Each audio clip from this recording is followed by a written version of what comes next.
Eu vou começar hoje falando uma pergunta que quem fez foi a Ana Luísa, que ela perguntou uma coisa assim porque eu acho interessante.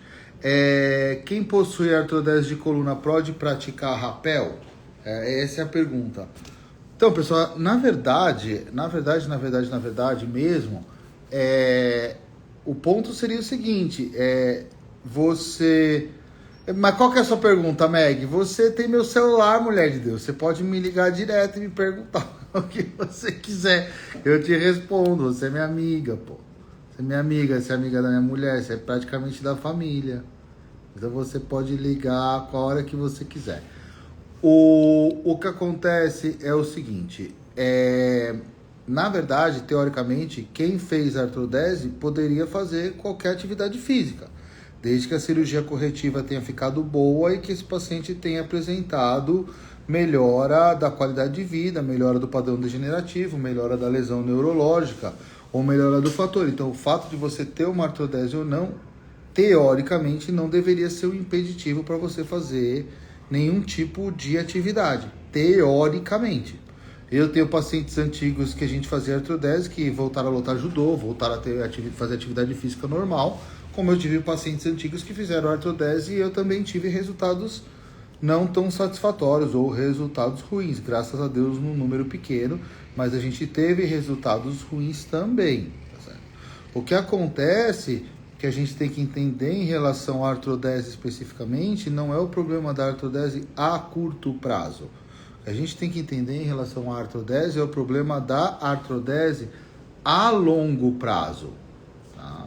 Então eu acho que é esse que é o ponto, porque quando você faz uma cirurgia de artrodese ou quando você faz uma cirurgia de fusão de osso, de fusão de uma vértebra sobre a outra, você automaticamente vai sobrecarregar o nível de cima e você automaticamente vai sobrecarregar, pode fazer, viu, Ellen? Vai sobrecarregar o nível de baixo. Então, a artrodese, quando ela é bem executada, você vai ter uma melhora da dor num espaço de tempo inicial e depois a longo prazo, tá? A longo prazo, isso pode, tudo bem, Will? Isso pode sobrecarregar o nível acima e o nível abaixo da artrodese e você pode ter, digamos assim, outras hérnias de disco. Então, o problema da artrodese não é um problema a curto prazo, é um problema mais a longo prazo. Outro problema relacionado à artrodese especificamente é quando ela é realizada por via posterior exclusiva, tá? Como a gente fazia antigamente.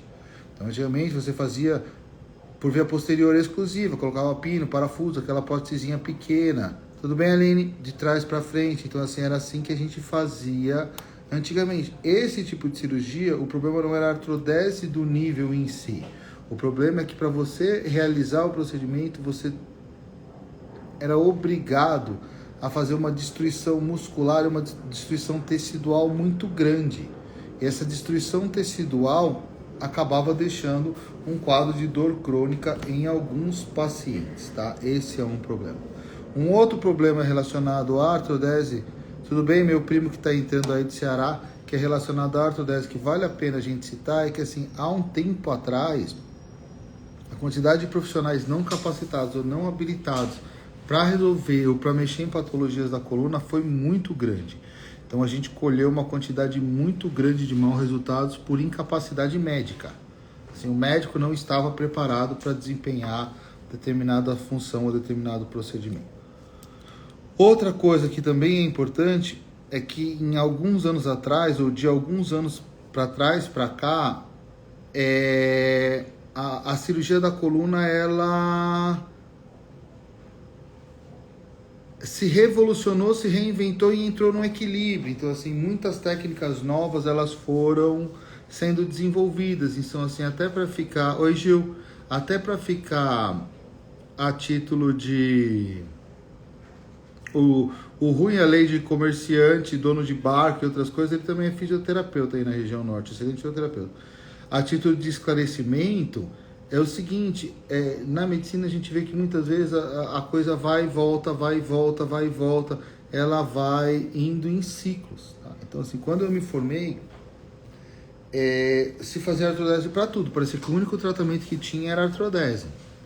O Zé, que opera comigo, ele falou assim, quando eu me formei, a gente só fazia retirada de hérnia de disco. E só retirava por via aberta. Eram umas vias enormes que fazia via aberta, olho nu. Aí tinha um monte de complicação relacionada a essa cirurgia só para retirada do disco por via aberta. O disco desabava, descompensava o segmento, deixava um tipo de dor, causava instabilidade. Aí tinha um monte de problema. Veja essa pergunta dessa a Jana de Abreu Jackson, para a gente ver depois. Aí tinha um monte de problemas relacionados à retirada do disco. Quando eu me formei, como a retirada do disco isolada não ia bem, começou a se fazer só artrodese para todo mundo. Aí começou a dar discopatia, doença do nível adjacente, dor crônica relacionada à degeneração muscular. Aí a gente começou a trabalhar, e graças a Deus, Deus me ajudou, eu fui um dos pioneiros nessa área, que foi a No Motion Preservation Surgery, que são cirurgias que tentam preservar o movimento. Aí a gente teve o diálise, estabilização dinâmica, aí finalmente chegaram as artroplastias. Aí com as artroplastias a gente realmente chegou num sistema de estabilização que muda totalmente a forma da gente ver a cirurgia da coluna e a forma da gente ver esses pacientes e a forma da gente ver como esses pacientes eles vão evoluir a curto, médio e longo prazo. Então a artroplastia foi revolucionária, assim, sem dúvida nenhuma a artroplastia foi revolucionária. E depois veio a neuromodulação, que são os chips para controle da dor crônica. Então, assim, é uma evolução que ela veio vindo. Então, a gente só fazia retirada de disco, começou a dar problema, só começamos a fazer artrodese para todo mundo, começou a dar problema, entramos no equilíbrio entre artrodese e microcirurgia, porque hoje a gente faz diferente do que a gente fazia quando eu me formei há 18 anos atrás. Aí depois entrou num equilíbrio, tem casos que eu vou fazer microcirurgia, tem casos que eu vou fazer artrodese, a idade é importante, como eu faço é importante, a técnica é importante, o profissional tem que ser capacitado, as normativas vieram para capacitar esses profissionais. Aí veio as estabilizações dinâmicas, aí veio a prótese de disco, aí veio a neuromodulação. Então, assim, é uma sequência que foram muitos e muitos anos só trabalhando nessa área para a gente chegar onde a gente chegou hoje. Mas eu acho que hoje a gente realmente tem um conceito do que eu vou tratar com microcirurgia, do que eu vou tratar com artrodese, do que eu vou tratar com artroplastia, do que eu vou tratar com neuromodulação, do que eu vou tratar com procedimentos para dor, como infiltração, bloqueio, risotomia, etc, etc, tal, tratamento medicamentoso, fisioterapia, RPG, fortalecimento muscular, atividade física e por aí vai. Então, eu acho que hoje, realmente, a gente chegou num grau de desenvolvimento em que a gente é capaz de tratar aí praticamente todos os tipos de patologia com uma melhora, assim, importante do quadro. Então, agora que a gente passou essa fase inicial, eu vou responder essa pergunta da a Jana. Qual que é a pergunta dela, Jackson? Meu lado direito, onde foi feita dissectomia, tenho dor até hoje. Então, é o seguinte, aí a gente tem que diferenciar duas coisas no seu caso. Se essa dor que você tem é lombar ou é dor na perna. Se você ficou com uma dor residual na raiz, no nervo, eu olho o meu exame hoje, eu não tenho mais hérnia, eu não tenho mais compressão, minha cirurgia foi um sucesso, não tem nada comprimido, meu médico falou que está tudo bem, mas a minha perna ainda ficou uma dor residual. Então você ficou com uma lesão no nervo. O nervo da perna ficou com uma lesão. É uma lesão neuronal, tá? Neuronal. É o neurônio que ficou lesado, tá? É o neurônio que ficou lesado. Então, se você tem essa lesão do neurônio e o neurônio ficou lesado, e o neurônio por dor na perna ficou lesado, aí só a neuromodulação vai tratar. Eu fiz uma dissectomia e ficou uma dor lombar residual, ficou com uma lombalgia residual. Aí tem que ver se isso daí é uma lombalgia normal da idade, do próprio procedimento, se você teria que fazer uma correção maior com placa, pino, parafuso, prótese por via anterior, por via posterior, algum desse tipo de coisa, ou algum desse tipo de abordagem para ver por que tem uma dor residual. Outra coisa que é super importante é entender qual é a intensidade da dor e qual é a limitação que essa dor traz, tá certo? Então, assim, o bom senso, ele também equivale de uma maneira extremamente aí importante. Qual que era a pergunta da vértebra de transição, qual que era, já que você sabe? O Jackson vai separar essa pergunta, porque foi uma das primeiras que mandou faz tempo, eu vou responder. Glaucio. Qual que é? Onde que é? Então, essa daqui, ó. Eu tenho VT, lombrosacra, megapófise transversa, bilateral articulada com o saco. Então, esse seu caso já é um caso raro, tá? Por algumas questões. A VT, para quem não sabe, é a vértebra de transição. É uma sexta vértebra lombar. A gente tem 5 vértebras na coluna lombar. Algumas pessoas têm 6. Só a presença da vértebra de transição não quer dizer nada. É como você ter ou não o dente do siso. Então, só a vértebra de transição especificamente, Glaucio, não tem problema nenhum, tá? Todas as vértebras, elas vão ter um transverso, um processo transverso. Então, eu tenho a vértebra aqui, todas as vértebras, elas vão ter um processo transverso. A megapófise transversa é um processo transverso, que é esse daqui, que ele é aumentado, ele é alargado. Então, o paciente que tem uma megapófise transversa, que tem um transverso aumentado, estatisticamente, ele tem uma chance maior de ter dor lombar. Quando essa megapófise transversa é tão grande que ela chega a fazer uma pseudoarticulação, uma articulação com o ilíaco, com a bacia, então eu tenho uma apófise transversa grande fazendo uma pseudoarticulação com a bacia, com o ilíaco, como parece que é seu caso, você tem uma chance maior disso te trazer dor lombar, tá? Mas isso não seria uma doença propriamente dita. Ah, eu tenho dor. A minha dor pode vir daí? Pode, mas pode não vir daí também. Então teria que examinar, palpar e ver se a dor vem daí. Se a dor vier só da megapófise transversa e da pseudoarticulação com o ilíaco, com a bacia, você faz uma desnervação, você faz uma queimadura e você tira essa dor. É um caso relativamente simples de resolver, tá? Ô, Cibele, a gente estava falando de artrodese até agora. As artrodeses mais antigas que foram realizadas só por via posterior, realmente elas deixaram aí muitos pacientes aí com dor crônica, por inúmeras razões que a gente discutiu aqui no começo da live. Se você tem muita dor residual, uma dor crônica muito forte, aí vale a pena você ser reavaliada por algumas questões. Primeiro, a artrodese foi bem realizada? Segundo, a lordose foi reconstruída, porque o mais importante é você reconstruir a lordose lombar. Terceiro, tem sinal de quebra ou soltura ou afrouxamento? Quarto, tem discopatia ou degeneração do segmento adjacente à artrodese que foi feito? Se sim, esses problemas específicos têm que ser resolvidos. Se não, neuromodulação, talvez, que é o chip na coluna, seja uma excelente indicação para tratar o seu quadro de dor crônica. Tá? Então é só uma pinceladinha no seu caso, mas eu acho que pode ajudar. A Loroma, ela falou aqui, ó, faz muito tempo que sinto dores nos ossos das pernas. Pode ser neurológico, quando eu choro alivia, tem a ver? Então, Lorama, sua pergunta é muito genérica para eu te responder aqui. Assim, pode ser neurológico, você pode ter essa dor nos ossos das pernas por uma compressão das raízes dos nervos ciáticos, L4, L5, S1. Se você tiver uma dor na perna que você anda, faz uma caminhada, aí começa a doer, aí você para, relaxa, repousa, ela melhora, pode ser vascular, entendeu? Se você tem uma dor e essa dor nas pernas é preferencialmente noturna, só tenho dor à noite, é uma dor insuportável, dia, eu passo o dia sem dor, chega à noite é dor, pode ser alguma doença metabólica ou tumoral, tá? Então assim, teria que fazer uma avaliação do seu caso para poder te relacionar mais. Quando você diz quando eu choro alivio, eu acho que você está falando mais relacionado à ansiedade, acredito que seja isso. A ansiedade, ela vai ter uma relação maior com as dores na coluna cervical. Cervical sofre muito com a ansiedade. Já a região lombar, a relação com a ansiedade é um pouco menor. Então, eu não sei se o choro teria muito a ver com a questão da sua dor. Outra coisa, pessoal, para quem não sabe, tem meu livro Como Vencer na Vida Sendo Apenas Você. Já está indo para a segunda edição. Vai ter pouca mudança na segunda edição.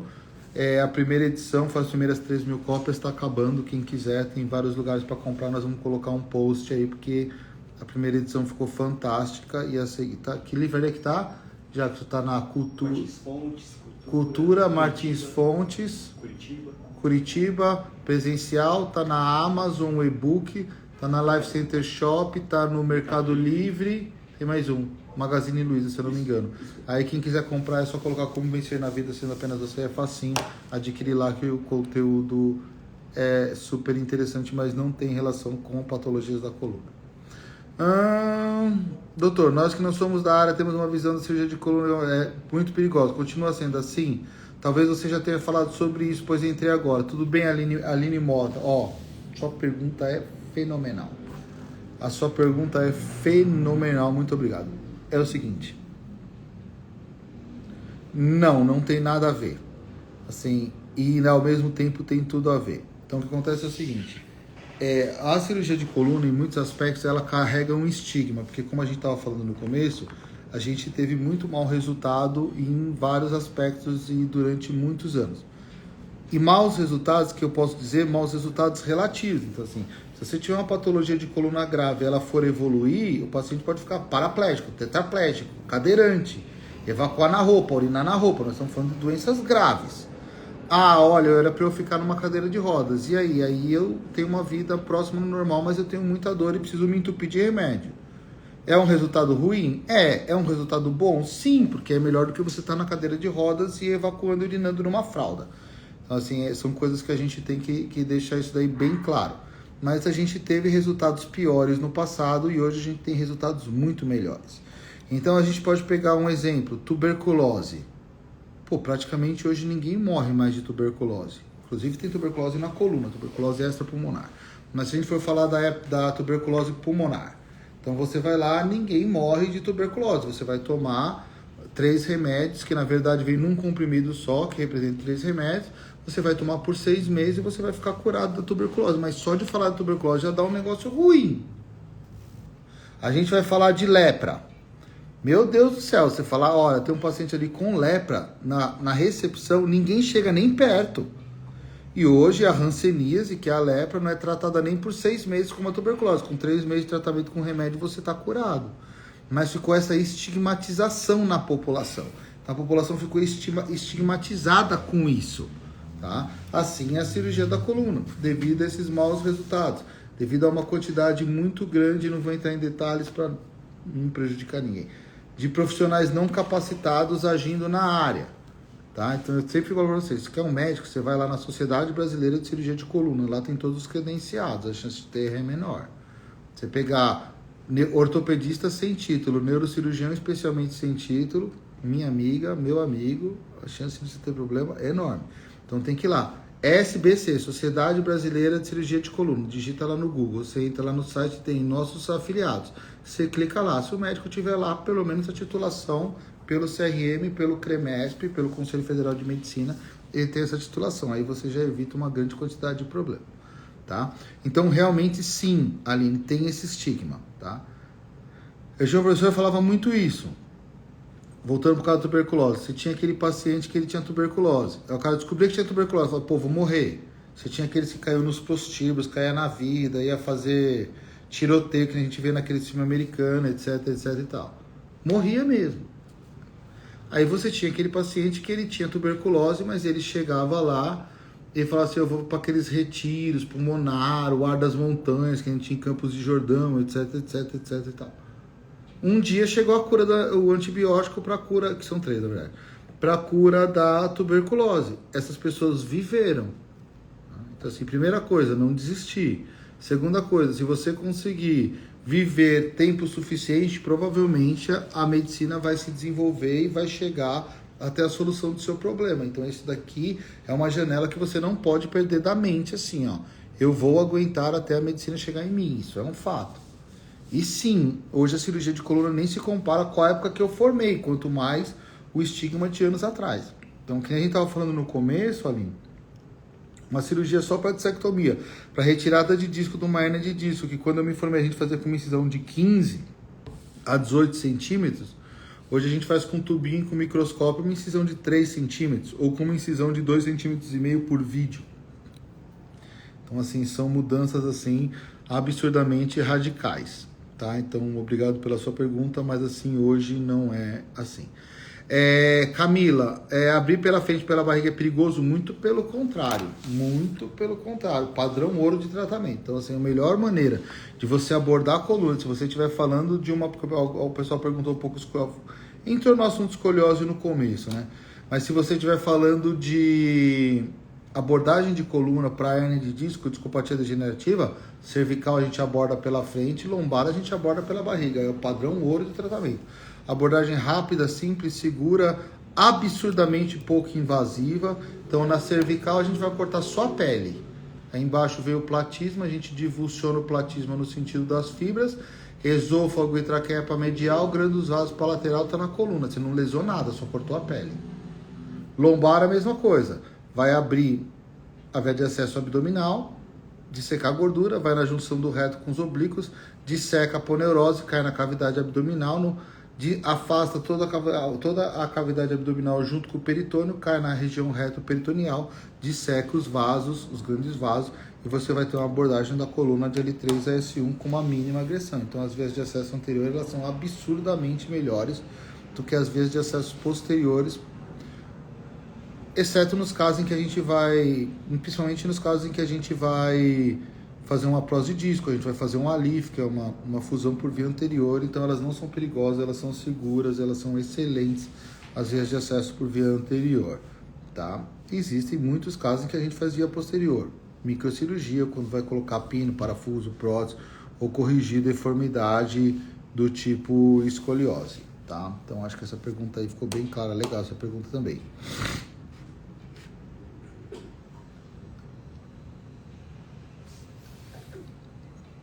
A Camila está dizendo, fiz pela frente, fiz por trás, o pós-operatório pela frente é melhor. Pós-operatório pela frente é melhor. O resultado a longo prazo também é melhor, a confecção da lordose também é melhor, tem menos profissionais que fazem e é uma técnica muito mais nova. Faz muitos anos que eu faço via de acesso anterior, mas no começo a gente fazia para retirada de vértebra, para tumor, para outras patologias. A gente começou a fazer para doença degenerativa faz uns 15 anos, eu acho que eu e o Thomas começamos a fazer, faz uns 15 anos que eu e o Thomas começamos a fazer os primeiros implantes aí por via anterior. Então, assim, é uma área ainda que pouca gente aborda, mas não tenha dúvida, os resultados pela frente são muito melhores. Aí eu tô vendo que a Jana, eu não sei como é que fala, de Abreu, que perguntou em nome da Camila, vice-presidente é melhor. O pós-operatório pela frente, ele é, ainda mais a mulher, sabe muito disso, é mais parecido com uma cesárea, mais aquele desconforto abdominal pós-operatório por ter mexido na barriga. Ele não causa dor a abordagem o corte ou a incisão pela frente. Do mesmo jeito que a cervical pela frente não causa dor. Já por trás é diferente, você tem que dissecar a musculatura, desnervar a musculatura, criar espaço, aí o pós-operatório realmente é muito, muito, muito pior. A Cirlani, eu acho que é paciente minha. Depois que mudou meu convênio, os médicos dizem que não sinto nada, sinto muita dor na cervical. Então, Cirlani, aí é uma questão assim problemática, assim, eu não posso nem responder isso, mas é o que a gente estava discutindo, assim, você tem que ter um profissional que primeiro ele entenda absurdamente daquela área que ele está atuando, que ele veja o seu exame sem precisar de laudo, porque muitas vezes os laudos eles vêm de maneira inadequada ou não de maneira confiável. Tá certo? Esse profissional ele tem que ter interesse em resolver sua patologia. Às vezes é mais fácil tirar o paciente da frente do que resolver o problema em si. Tem que ter amor e empatia. Então, assim, tem vários fatores que são envolvidos no sucesso ou no não sucesso de um tratamento. Assim, não posso dizer que isso esteja relacionado ao convênio especificamente. Às vezes está relacionado aos indivíduos, ou você deu azar nesse convênio novo. Difícil responder isso, tá? Paciente com muita dor por compressão na cervical deve repousar ou tem alguma atividade física que pode ser feita para ajudar? Então, Niele, é o seguinte, se tem muita compressão na coluna cervical em específico, essa coluna cervical tem que ser descomprimida, ponto. Não tem mais o que discutir a respeito disso. Tá? Então a gente tem o cérebro, vai continuar como medula, aí você vai ter a cervical, a torácica, a medula ela termina mais ou menos ali ao nível de L1, L2, dali para baixo a gente tem a cauda equina, que são só raízes nervosas, é nervo e raiz nervosa, nervo e raiz nervosa. Se você tem uma compressão na coluna cervical ou na coluna torácica, você tem uma chance muito grande de comprimir o que a gente chama de artéria espinhal anterior. Então você pode ter uma lesão vascular. Tá? Então, esse que é o problema quando você tem compressão de medula e não de nervo. Eu tô com compressão cervical, mas pega só o nervo do braço. Aí é uma situação, é que nem coluna lombar, vai só no trajeto daquele nervo que é comprimido. Quando você tem lesão, compressão de medula, compressão central, o problema não é nem a compressão da estrutura neurológica em si. O problema é a compressão das artérias. Então, apesar da medula ser extremamente nobre, apesar da medula ser extremamente nobre, 80% da irrigação dela vem pela artéria espinhal anterior. Aí sim, tem duas pequenas artérias espinhais posteriores que são responsáveis por 10% de cada uma. Então, mesmo que você tenha uma hernia de disco pequena, mas que comprima a artéria espinhal anterior, ela pode causar um infarto medular e você pode ter uma lesão neurológica grave em decorrência disso. Então, compressão de medula ao nível cervical e torácico geralmente vai estar relacionado a patologias mais graves e aí realmente a gente vai precisar ter uma atenção maior relacionada a isso, tá? Então, Niele, eu acho que você precisa ir correr atrás disso e ter mais informações aí em relação ao seu caso. Tem a Cláudia aqui, 2008, né, Cláudia? Nós estamos em que já? 2024? Há quantos anos 2008 para 2024? Faz as contas aí. 2008, 2018 faz 10 anos. 2020 faz 12, 16 anos, né, Cláudia? Então, para você ver como eu tô ficando velho, né? Essa é a verdade. Salve aí, patrão, tudo bem? Tamo aí. Sempre em pé e a ordem, porque vocês precisarem aí, nós estamos em pé e a ordem aí para defender o Brasil aí no que for preciso. Aí, tá? Então, nós estamos sempre aqui à disposição. Tem aqui do Buffet Mason, então, cirurgia endoscópica realmente um tema meio espinhoso da gente discutir. A gente tem as cirurgias que são de fusão, a gente tem as cirurgias de descompressão, a gente tem as cirurgias de artroplastia, a gente tem tratamento para dor. A gente dividiria assim, além das deformidades que vão ser um capítulo à parte. A cirurgia endoscópica, ela tem a vantagem de causar uma mínima lesão ao tecido, mas ela tem inúmeras desvantagens, que quando você entra com o endoscópio com a câmera, você fica restrito àquele ponto em que você age. Então, a taxa de recidiva da hérnia é muito grande. Só para você ter uma noção, se você fazer... Eu sei fazer endoscopia, fiz muito, hoje eu não faço mais. Assim, também não critico quem faça, porque tem gente que faz muito bem. Eu não faço mais. Eu faço com microscópio, tubinho, um cortinho de 3 centímetros a 3,5 cm, microscópio com inteligência artificial, o outro padrão. Eu consigo abordar tudo. Tem muita gente que gosta de endoscopia, não é uma crítica técnica, mas eu vejo alguns problemas relacionados a ela. Então, um deles é a taxa de recidiva. A taxa de recidiva pode chegar a 15%. Na cirurgia convencional aberta ou por microscópio, a recidiva é em torno de 3%. Então, só a taxa de recidiva da endoscopia já faz com que eu fique com um pouco de pé atrás em relação à técnica. Assim, sei fazer, mas não é uma coisa que eu gosto muito de fazer. Aí está dizendo que sua mãe ainda sente dores insuportáveis e não consegue andar, se a neuromodulação seria uma indicação. A sua pergunta é ótima, porque assim, a neuromodulação ela vai tirar a doença, a dor, da dor crônica, ela não vai tirar a dor do mecanismo de defesa. Então assim, eu tenho uma pedra no sapato, eu vou ligar um neuromodulador, vai parar de machucar ou doer meu pé? Não. Eu tenho que tirar a pedra no sapato. Eu tirei a pedra no sapato e meu pé ainda está machucado e meu pé ficou com uma dor crônica. Aí a neuromodulação resolve. Então, para eu te responder, do pessoal do Buffet Mason, eu precisaria ver sua mãe, ver a endoscopia, ver a cirurgia que foi e ver se o nervo está descomprimido. Se o nervo estiver descomprimido e as dores forem insuportáveis, sim, ela seria uma forte candidata para neuromodulação. Tá? Mas teria que ver o grau de descompressão que ela tem, se tem alguma coisa associada.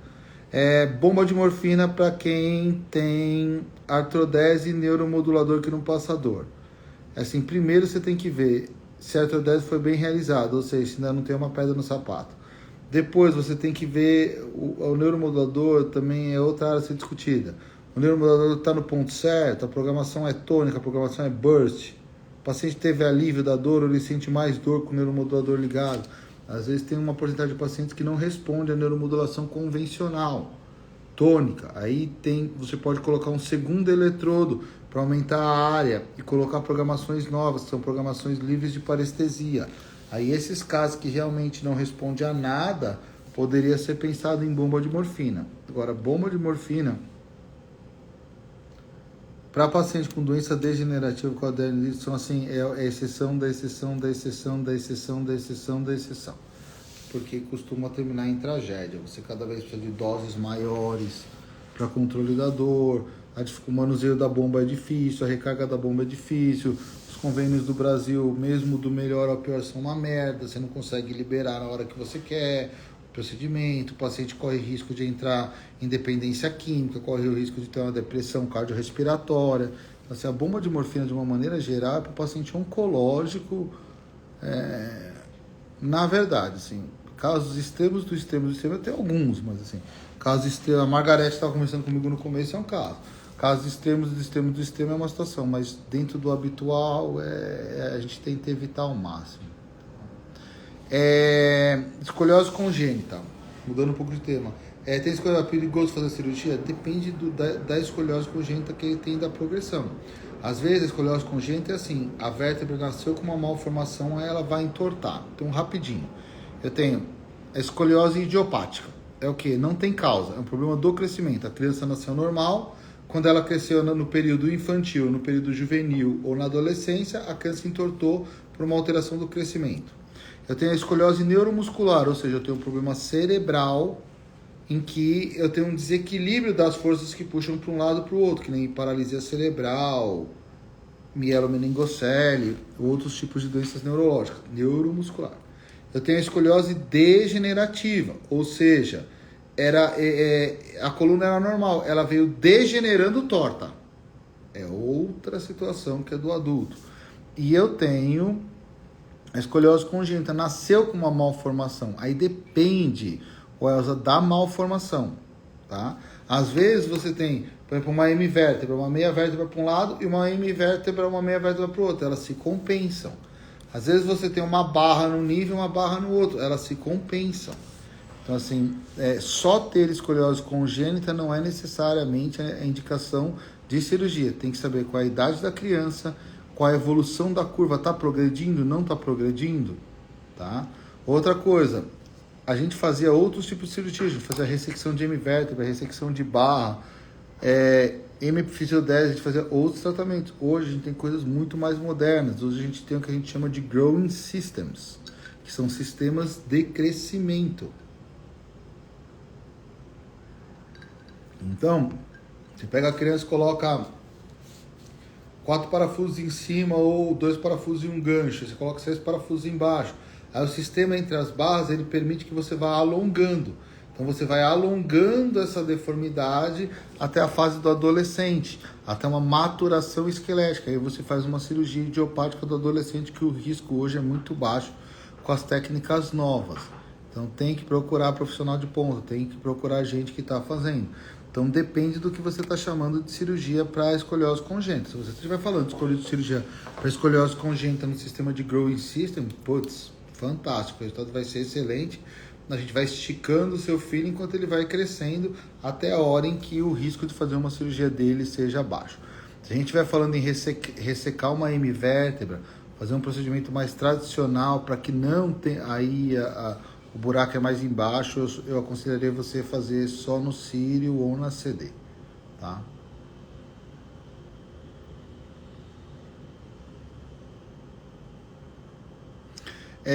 A Sibeli falando que teve uma artrodese por listese, tal. Sibeli, assim, eu não tenho como responder isso para você por aqui, entendeu? Assim, é uma coisa muito profissional, envolve um procedimento de outro colega, pode ser que esteja tudo bem, certo?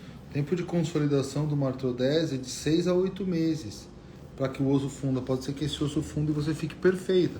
Pode ser que o osso funda e você continue com uma dor crônica e precise de uma neuromodulação. Pode ser que tenha algum problema relacionado à técnica cirúrgica. Muito provavelmente o tempo vai curar. Ou pode ser que tenha demorado tanto tempo para operar que ficou uma lesão de nervo, uma lesão de raiz. E aí só a neuromodulação. Então essas perguntas muito específicas eu não consigo responder aqui. Eu não estou vendo o seu caso, eu não estou te examinando, entendeu? É um pouco complicado.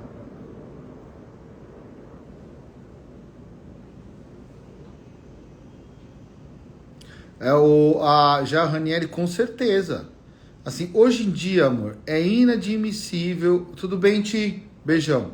Hoje em dia é inadmissível uma pessoa, independente de sexo, origem, cor, idade, condição social, o que seja, não fazer atividade física regular de 3 a 4 vezes por semana.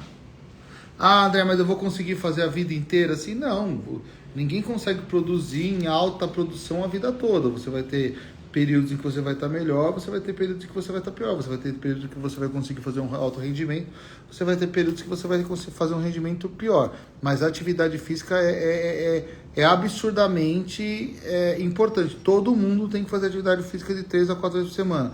Ah, e se eu não conseguir fazer atividade física por 3 vezes por semana? Aí é que tá o problema. O problema é você não conseguir fazer o esporte. Tá aqui, ó, Marcelo Dário Tutu, é meu compadre, meu compadre, cara, uma lenda no Ciro, uma lenda, de tanto trabalho que ele me deu. Puta, isso daí me deu trabalho. Mas ele tá bom, ele voltou pro beach tênis. Mentira, ele faz Muay Thai. Mas ele tá falando isso pra me provocar, entendeu? Porque agora ele tá fazendo beach tênis, ele comprou um Renegade, ele só bebe em copo Stanley, ele é pai de pet, então ele tá apresentando alguns sintomas assim que não costumavam, não condiziam com ele desde a infância que eu conheço ele. Então a gente tá um pouco preocupado com ele. Mas assim, a gente tem esperança que tudo vai dar certo, né, Tutu? Um beijão, dá um beijo na lei das meninas, tá? Espondilose grau 2, 2 hérnias de disco, dor irradiada pra perna. Quando eu fizer a cirurgia eu vou ficar com sequela? Não sei te dizer, tá? Você tem que ver qual é o tamanho da hérnia, há quanto tempo você está tratando, qual seria o grau o tratamento indicado para você e para a sua idade. Vou fazer só uma microcirurgia para tirar a dor na perna. O meu pior componente é o lombar. Eu tenho retificação da lordose, tenho que fazer a lordose. Eu tenho até 45 anos, eu posso colocar prótese de disco, tirar um disco velho, colocar um novo, padrão ouro, uma Ferrari. Eu tenho 45 a 50, eu posso fazer prótese de disco ainda, mas eu tenho que ver a qualidade óssea. Até 55 anos a gente faz. Mas precisa de um tratamento ósseo prévio, então aí eu preciso analisar o seu quadro para dizer qual é o quadro seu ou não. O que eu posso te dizer, com certeza, Amorim Souza, que assim, o que a gente tem mais medo hoje é de dor crônica complexa e intratável. A cirurgia de coluna ela tem que ocorrer dentro de uma janela de oportunidade. Se você perde a janela de oportunidade, se você tem uma lesão neurológica, uma lesão da raiz, uma lesão do nervo, você opera, tira a hérnia, corrige, você vê o exame, está tudo perfeito, o paciente continua com dor.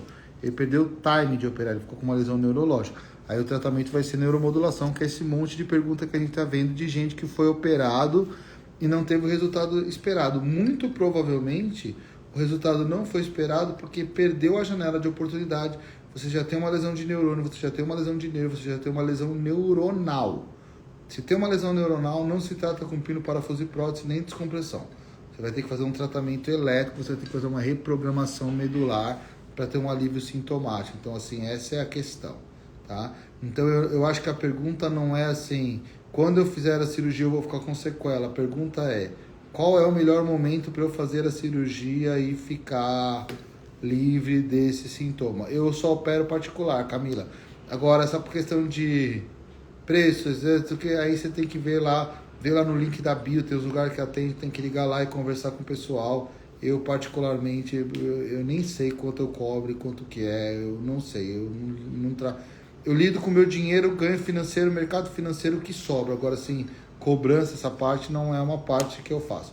O Cristiano tá aqui, o Cristiano melhorou a qualidade de vida, mas não foi pra minha casa não, ele emagreceu, ele fez exercício, ele saiu do trabalho pesado numa multinacional de linha de montagem de veículos, virou advogado, estudou, agora está multimilionário aí, só fazendo previdência e contrato, que eu tô sabendo. Então, assim, o Cristiano melhorou por méritos dele. Eu fui uma coisinha assim na vida dele, assim, ele que é um cara fenomenal. E o Fábio, nem de longe eu sou melhor. Assim, existe muito cara bom e deve existir muita gente melhor do que eu, mas eu sou esforçado.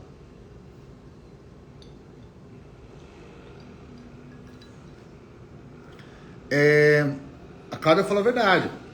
Você tem que ter interesse, as pessoas têm que querer, né? Muita gente não quer melhorar, muita gente usa a doença, mas aí já é até uma coisa que é difícil da gente responder aqui, mas assim, pessoal da Dr. Privacy, pessoal, quem é médico, quiser fazer uma consultoria com a Dr. Privacy, eles vêm toda a parte de LGPD, eles são fantásticos. A pessoa tem que querer, né? Então, claro que a gente não vai dar um diagnóstico desse, são meses de tratamento de acompanhamento para você dar um diagnóstico desse, mas a questão é que o primeiro passo para você melhorar é você querer melhorar. Tem gente que se apoia na doença e aí não vai melhorar nunca, não tem jeito. Então, alguém está perguntando da artropatia lombar terceira geração. Meu, sinceramente, a artropatia lombar é uma mudança de conceito. Então, eu tenho uma doença degenerativa que comprime meu nervo. Eu posso fazer uma microcirurgia para descomprimir meu nervo. Eu posso fazer uma cirurgia de fusão para fundir aquele segmento, tirar a mobilidade daquele segmento e melhorar a posição que a coluna está. É uma cirurgia de fusão. Ou eu posso passar para artroplastia, principalmente a de terceira geração, em que eu vou tirar esse disco doente e vou trocar esse disco por um disco artificial novo. A terceira geração, o nome mesmo diz, é a terceira geração, é a última que tem. É um disco que ele é anatomicamente igual a um disco normal. Então não é recalchutar o pneu, é trocar o pneu. São coisas diferentes, são princípios de tratamento diferentes. Então, teoricamente, é você ficar curado. Você está tirando o disco doente, você está substituindo esse disco doente por um disco novo. Você não vai sobrecarregar o segmento adjacente, você vai proteger o segmento adjacente. Então, assim, teoricamente, é um tratamento muito melhor e muito mais moderno, mas também ele tem indicações mais restritas e está indicado, entre aspas, para os pacientes mais jovens. O ideal é até 45 anos, até 50 a gente faz, casos esporádicos até 55 anos. Então, assim, teoricamente, a resposta para sua pergunta seria não. É o melhor tratamento que tem, não deveria ou deve evoluir bem tanto a médio quanto a longo prazo. De lombar, a gente tem um follow-up aí de 8 anos, sem complicações maiores, de cervical de 12 a 13 anos, também com todas as próteses mexendo, sem complicações maiores, tá? É o que eu posso te dizer, é o follow-up que eu acompanhei. A cervical está entre 12 ou 13 anos de follow-up, lombar está entre 7 ou 8 anos, eu acho. Não lembro de nenhum problema relacionado ao tempo do implante. Deve ter um ou outro paciente que possa ter evoluído diferente disso, mas de cabeça, assim, realmente não lembro.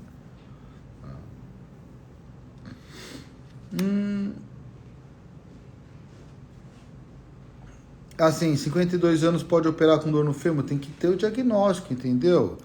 Ô Nilde, qual é o diagnóstico? O diagnóstico é problema na coluna, o diagnóstico é uma neoplasia, um tumor de fêmur, o diagnóstico é uma artrose de quadril, o diagnóstico é uma alteração do eixo da perna. Primeiro tem que ter um diagnóstico. 52 anos hoje é uma criança, 52 anos hoje, um paciente de alto padrão socioeconômico, acompanhamento médico multidisciplinar, com uma alimentação regrada e dentro dos padrões do que a gente tem de recuperação e de suplementação alimentar, com os profissionais não é educação física que fala, como é que fala, já? Com os profissionais de educação física, por assim dizer, vai. Que a gente tem hoje com as atividades físicas, um paciente de 52 anos é para estar correndo um maratona de 41 quilômetros, não teria problema nenhum em relação à idade. A artrodese é 13 anos, L4, L5, 5 dores na lombares, com movimentos restritos. Então, o Kátia, aí tem que ver se o seu nível de cima está bom, se o seu nível de baixo está bom, se a sua artrodese está consolidada. 13 anos de artrodese, com certeza já vai ter algum grau de desgaste ou do nível de baixo ou do nível de cima. Tem que ver se sua dor vem daí. Aí teria que decidir o que se fazer no nível de baixo, o que se fazer no nível de cima, ou se o seu caso é só otimizar a medicação, fortalecer a musculatura. Muitos casos, como o seu, a gente faz só um bloqueio, só uma infiltração de corticoide para melhorar a qualidade da dor ou para diminuir a dor por alguns meses, para diminuir o uso de medicação. Então, assim, o seu caso é um caso interessante, mas é um caso assim extremamente comum.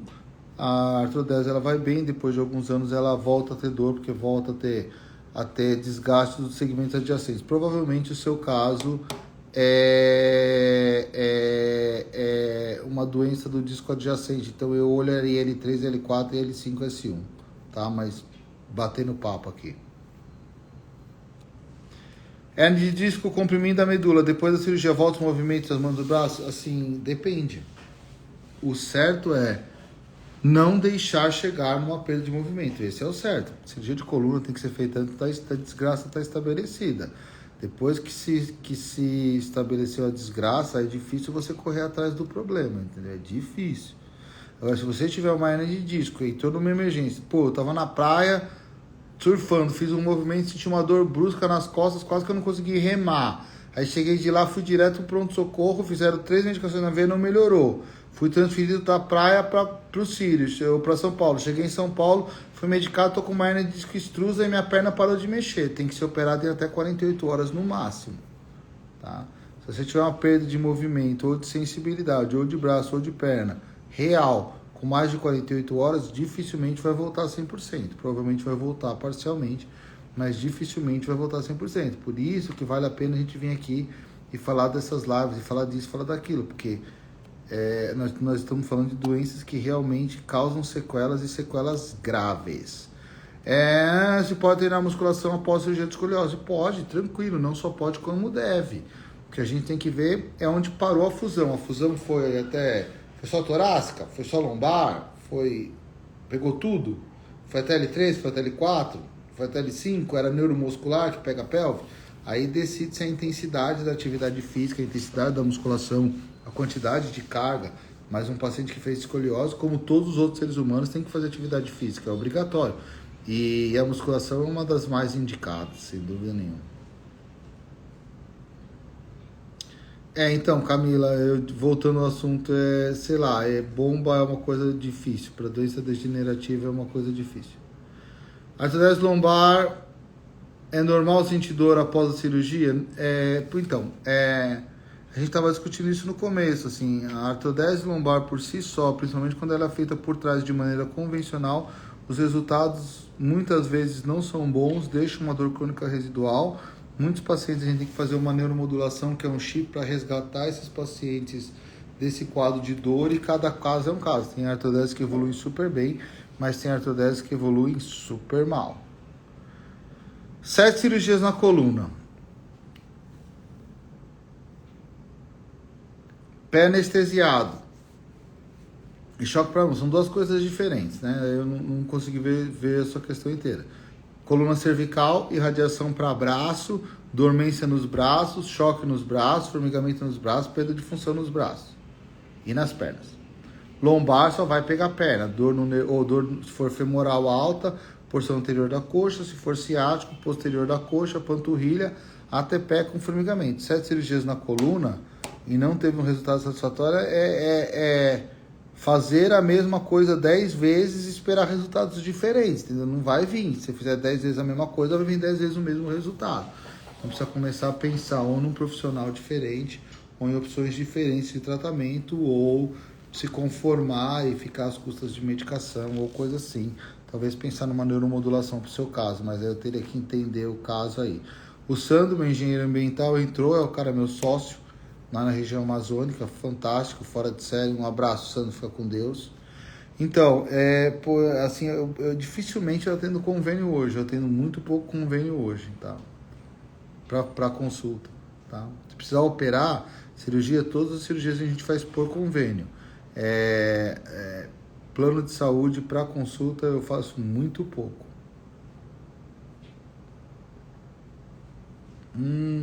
Escoliose de 30 graus. Então, escoliose, ela segue uma regrinha, entendeu?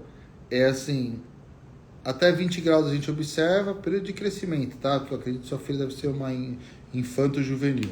Até 20 graus observa, de 20 a 40 graus usa colete, acima de 40 graus é tratamento cirúrgico. Essa é a regra básica, existem várias coisas que fogem da regra, mas essa seria a regra básica para criança e adolescente. Pessoal da Medellín falando aqui sobre atendimento, depois eles respondem via direct, então aí já está respondido.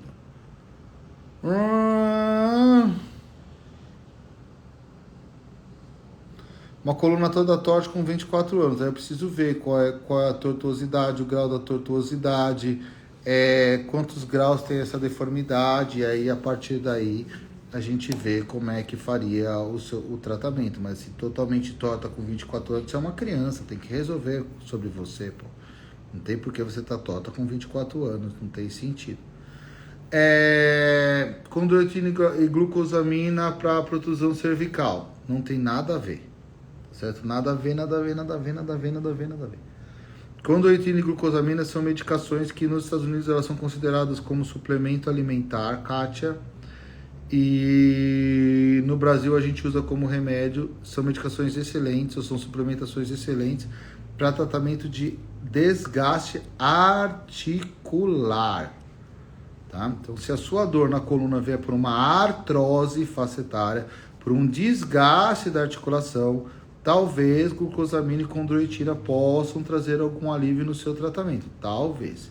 A glucosamina e a condroitina, elas vão ter um resultado excelente no alívio da dor e na melhora da cartilagem para doenças, para grandes articulações, joelho, cotovelo, quadril, coisa assim. Para articulações pequenas que nem da coluna, às vezes não precisaria disso. Você pode fazer outros tratamentos, tá? Você pode fazer, por exemplo, a risotomia, que você vai fazer uma desnervação. Você mata o nervinho sensitivo, tira essa dor facetária, resolve o seu problema de uma maneira muito mais fácil do que ficar tomando medicações por longos períodos. Mas para isso... a gente precisaria ver se é o caso, mas glucosamina e condroitina para protusão não é o tratamento para protusão. Pode ser que não tenham te explicado com tantos detalhes isso, mas para protusão não é o tratamento. Para artrose facetária pode ter alguma relação. Antônio da Rocha operou comigo em 2010, depois ele foi para o Nordeste, às vezes ele ainda me manda umas mensagens, eu respondo, ele é super fã de Nossa Senhora de Aparecida, né? Tanto eu quanto ele. E a Tatá vai ficar salva, a gente salva todas as lives, fica lá no meu feed disponível, fica no YouTube. E depois, quem tiver dúvida, todo mundo que tiver dúvida, manda dúvida, ou via direct, ou manda lá na própria live. A gente responde todas, mas às vezes demora, às vezes chega milhares de perguntas, às vezes demora, mas a gente responde todas. O doutor André falou que ia responder, passou uma semana e não respondeu a minha. Manda de novo, porque às vezes é uma ou outra que passa desapercebida, tá certo?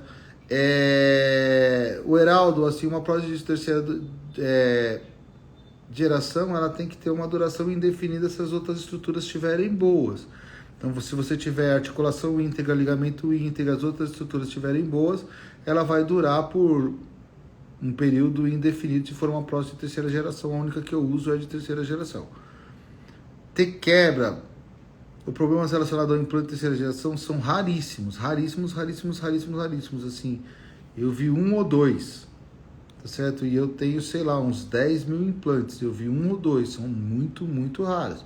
Pode acontecer, qualquer implante ele pode ter uma falha, mas é raro. E eles não são trocados. Então, se tiver um problema com a prótese, você não troca. Você vai fazer uma fusão daquele segmento, isso que é interessante. Então eu tinha uma indicação de fazer uma cirurgia de artrodese, que era uma fusão. Aí eu acabei fazendo uma prótese. Se a prótese der problema, eu faço a fusão. Então, assim, a gente tem como contornar esse problema de uma maneira assim bem salutar e bem tranquila. Pessoal, 8h59, eu fui até o último segundo, ó. Mieloma múltiplo T10. Se você me procurar, a gente tem opções ótimas. Eu morei em Nova York, fiquei no Memorial Hospital só vendo tumor e câncer. Eu tenho uma grande experiência em metástases, mieloma, esse tipo de patologia. Apesar de hoje eu fazer mais degenerativa, que é o que chega mais, eu tenho grande experiência nisso. Fui treinado, altamente treinado pelos melhores. Então, assim, se você quiser me procurar, Julie, vai ser um prazer ver o seu caso. Pessoal, infelizmente é isso aí, 8h59, nós estamos assim estourando do tempo. Nanda, você gostou do meu livro? Obrigado, um abraço, fica com Deus, obrigado pelo prestígio, por ter comprado a obra, e ainda bem que você gostou. E assim, você não precisa ser minha fã, porque eu não tenho fã, porque eu não sou artista, eu não sou nada, eu sou uma pessoa normal que nem você, extremamente normal que nem você, e totalmente disponível e acessível. Minha rede social, tem uma noção, tem a rede social lá, @dr.andrecoluna. é a minha rede social, é que meus amigos têm, é que eu tenho. Eu não tenho outra, eu não tenho nada particular, nem privado, nem nada. Então, eu sou uma pessoa totalmente acessível. Tá bom? Pessoal, espero que vocês tenham gostado. O pessoal da Medellín, da minha assessoria, já respondeu, vai ficar gravado. Mandem perguntas ou na live ou via direct. A gente entra, a gente olha, a gente vê, a gente acompanha. E, pessoal, por hoje é só, que o dia foi super pesado. E a gente vai ver o que a gente vai programar para vocês pra frente, tá bom? Um beijo, fiquem com Deus, é isso aí. Boa noite, bom descanso e uma semana abençoada para todos aí.